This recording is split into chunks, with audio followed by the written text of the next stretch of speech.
আমরা মনে করি অন্যের ভিডিও ইউজ করি বিধায় আমাদের ভিডিওতে কপিরাইট ক্লেম বা স্ট্রাইক চলে আসে। তো এটাকে আমি একদমই অ্যালাউ করবো না, কারণ আমরা একটা ভিডিওকে কিন্তু এডিট করে সম্পূর্ণটাই চেঞ্জ করতে পারি বা আমরা ইউজও করতে পারি। তো সেক্ষেত্রে কিন্তু অবশ্যই আমাদের ভয়েস ওভার লাগবে।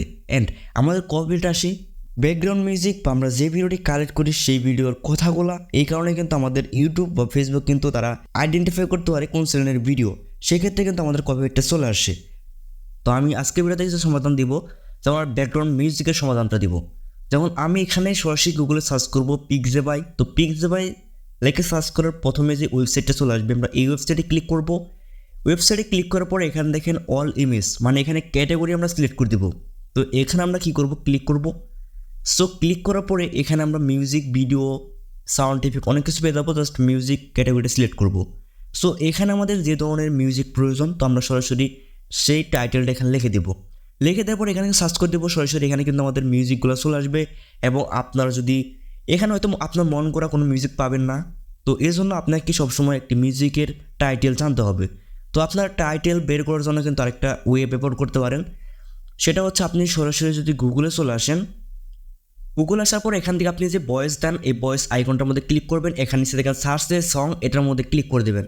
এখন আপনি যে কোনো মিউজিকের সামনে যদি এটা ধরে থাকেন, তাহলে কিন্তু আপনাকে সরাসরি আপনার পছন্দের সেই মিউজিকটা বের করে দেবে। এবং আপনি এখান থেকে যদি একটি মিউজিক ডাউনলোড করতে চান, সেক্ষেত্রে এখান থেকে ডাউনলোড আইকনে ক্লিক করবেন। এখানে দেখেন মিউজিক বাই, বা এখানে কিন্তু একটি ক্রেডিট লিঙ্ক দেওয়া আছে।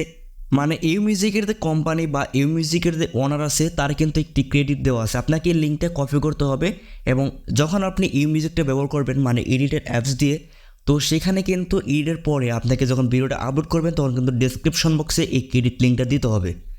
আপনি যদি গুগল থেকে মিউজিক নেন, অবশ্যই 10বার ভেবে তারপরে কিন্তু আপনি এই মিউজিকটা নেবেন, কারণ অনেক সময় এডিটের পরে কিন্তু বা ক্রেডিট দেওয়ার পরে কিন্তু কর্পোরেট ক্লেম চলে আসে। সেই ক্ষেত্রে আপনাকে দেখেন আরেকটা সিস্টেম দেখিয়ে দিই। যেমন আপনি ইউটিউবে চলে আসবেন, ইউটিউবে আসার পরে এখানে সরাসরি দেখেন, তো এখানে কিন্তু আরেকটা সিস্টেম দেওয়া আছে ইউটিউবে। যেমন আপনি যদি প্লাসে ক্লিক করেন, নিচে দেখেন আমরা যেভাবে ভিডিওটা আপলোড করি, সেক্ষেত্রে প্লাসে ক্লিক করার পরে এখান থেকে আমরা যে ভিডিওটি মানে শর্ট ভিডিওটি আমরা আপলোড করব, সেই ভিডিওটি সিলেক্ট করব, নেক্সটে ক্লিক করে দেবো। উপর দেখেন অ্যাড সং।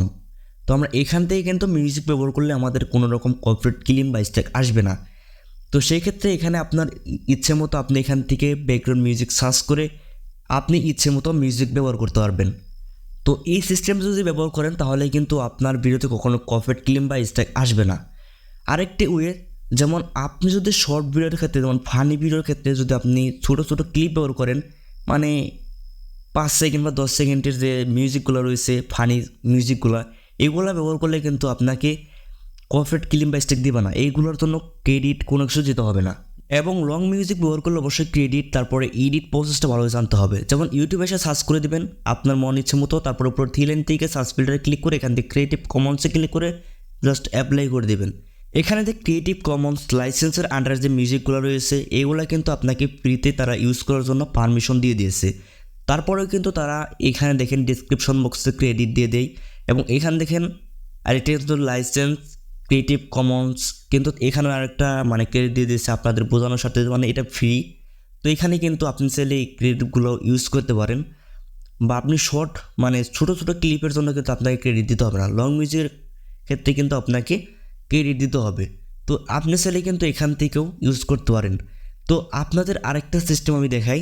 যেমন আমাদের চ্যানেলে চলে আসলে কিন্তু আপনি এখান থেকে প্লে লিস্টে চলে আসলে এখান থেকে দেখেন আমি 2টা লফি সং কীভাবে এডিট করতে হয় সেই মানে সম্পর্কে আমি 2টা ভিডিও দিয়েছি। আপনার চাইলে এই ওয়েতে যদি আপনার মিউজিকগুলো এডিট করতে পারেন, তাহলে কিন্তু আপনি কপিরাইট হাত থেকে বেঁচে যাবেন। আর অবশ্যই যে কোনো মিউজিকের ক্ষেত্রে আপনাকে মানে মিউজিকটা এডিট করতে হবে। যেমন আপনি ইফেক্ট দিয়ে সবসময় মিউজিকটা চেঞ্জ করার চেষ্টা করবেন। যদি আপনারা চান, তাহলে আমি আরও লফি সঙ্গের কিছু এডিট প্রসেস আমি আপনাদের শেয়ার করব, যদি আপনারা কমেন্ট বক্সে কমেন্ট করে দেন। যদি আপনার এই টিক্সগুলো ব্যবহার করার পরেও কপিরাইট চলে আসে, তো নেক্সটে আমি আরেকটা ভিডিও নিয়ে আসবো, সেটা 99% কাজ করবে। তো এমন একটি সিস্টেম দেখাবো যে সিস্টেমের কারণে কিন্তু কপিরাইট ক্লেম, কপিরাইট স্ট্রাইক চলে যাবে। তো আমাদের চ্যানেলের ভিডিওগুলো যদি আপনাদের ভালো লেগে থাকে, তাহলে অবশ্যই কমেন্ট বক্সে কমেন্ট করে দেবেন। আর নতুন নতুন কমেন্ট করবেন, নতুন নতুন ভিডিও আপনাদের মধ্যে আমি শেয়ার করবো। চ্যানেলটি সাবস্ক্রাইব করে পাশে থাকেন। ধন্যবাদ।